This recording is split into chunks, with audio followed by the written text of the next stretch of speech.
So I think that's a really good contoh yang mana KJ bangkitkan, di mana kalau ada koordinasi dan perbincangan yang lebih menyeluruh, and this goes back to my earlier point about whether the cabinet really functions as a cabinet of equals lah in some way, ataupun semuanya kita serahkan kepada bos, dan bos tak ada bandwidth untuk fikirkan everything, dan maka ini yang menjadi a missed opportunity. Cuma saya juga ada simpati pada Petronas lah, because kalau saya rasa KJ dengan saya sependapat bahawa this is something that perlu dibuat, dan Tengku Taufik pun telah menceritakan pada awal tempoh hari bahawa ini juga soal survival Petronas. No doubt. Yeah. Kita terima tu. So to give Petronas their credit, they have been mind conditioning kita jugalah. Yeah. They have been conditioning kita soal ini keperluan, ini kelestarian.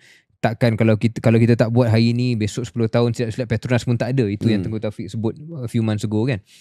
So kalau kita take it at face value, dan kita anggap ini bukan kenyataan alamis yang saja nak menakut-nakutkan, tapi datang daripada kebijaksanaan ataupun pengetahuan dalaman dalam syarikat itu sendiri, maka